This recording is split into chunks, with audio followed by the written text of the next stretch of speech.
Hein? Super. Bon.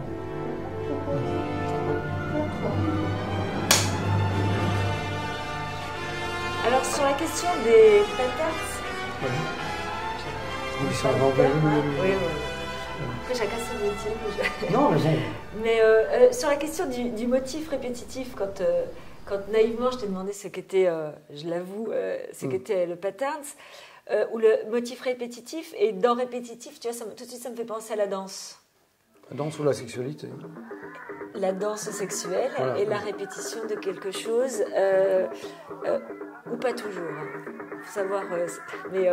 Mais oui, sur la question du motif répétitif, sur cette danse érotique, cette danse suggestive, oui. qui est autant le rituel que la danse érotique, au fond, et la danse suggestive des corps.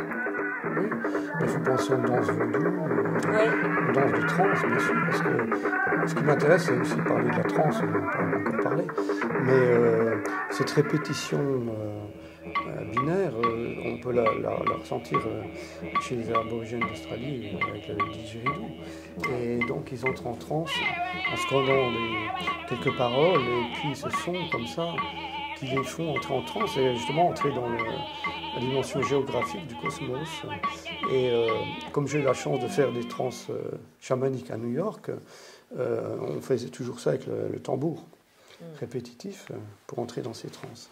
Et c'est un peu ça ce dont je veux parler. Je veux parler de ce rythme, le rythme du corps. Le corps est tellement important dans mon travail, c'est l'essentiel bien sûr. Sans corps, il n'y a absolument rien. Mais effectivement, la question du coup de la répétition, mais effectivement de la corporalité, de l'émotionnalité. Là, moi, ce que je trouve très intéressant, c'est qu'en fin de compte, on parle par le ventre. Et c'est ça, moi, qui m'intéresse. C'est qu'au fond, on intellectualise aussi tellement beaucoup les choses, où on va, alors que d'avoir cette possibilité de pouvoir mieux écouter, au fond, une émotion, une sensation, quelque chose de ventral, quelque chose qui nous emmène au fond. Et la danse chamanique, c'est ça, c'est quelque chose. Il n'y a pas de réflexion, on n'est pas sur une méthodologie de pas de danse, on est sur du ventre pur, de l'émotion pure, du ailleurs, du au-delà. Et effectivement, le sexe, c'est aussi cette invitation-là. On est ailleurs et au-delà, mais on est dedans. Mais on est dedans, bien sûr. Non, mais c'est ça le paradoxe. Je voulais parler un peu de ce paradoxe. Oui. On est dedans. Mais il y a du paradoxe. Oui, non, mais c'est notre corps qui peut générer ces images de voyage cosmique, bien sûr. Et bien sûr, la sexualité est très rythmée, forcément. Sans rythme dans la sexualité n'existe pas. C'est point barre et c'est le silence. Et effectivement, sur la question de la danse, la rencontre érotique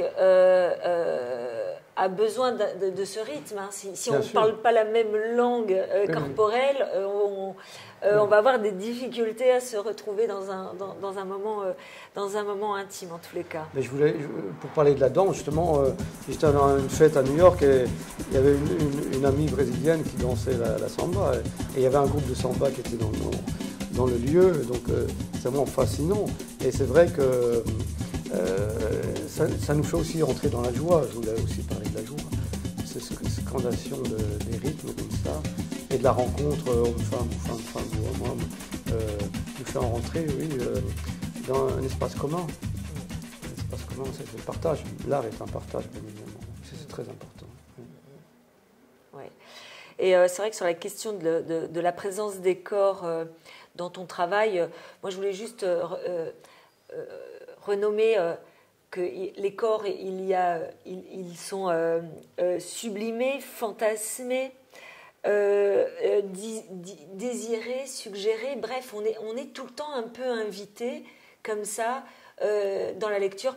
Quand bien même on prend effectivement le temps. Donc moi j'invite les auditeurs à aller faire un tour au musée de Besançon, au musée des Beaux-Arts de Besançon, et de s'asseoir sur les escaliers au fond, hein, de s'asseoir sur les escaliers et de prendre ce temps-là, d'aller regarder un petit peu ce qui se passe. Parce que cette invitation de mosaïque et de couleurs et de dynamique de vie, si on s'arrête là, on a loupé, ça ne veut pas dire que c'est pas chouette cette mosaïque de vie, mais on a loupé plus des 3/4 de ton travail, et ça, c'est dommage. On peut dire 99% du travail. Voilà, mais j'osais pas. Oui, non, mais c'est vrai. Oui. Bon, Karine, merci beaucoup vraiment Merci pour ce bel entretien. Merci aux amis Lionel qui était à la caméra, Christine. Et c'était vraiment un grand plaisir d'échanger avec toi. Merci et à bientôt. À très bientôt. Au revoir.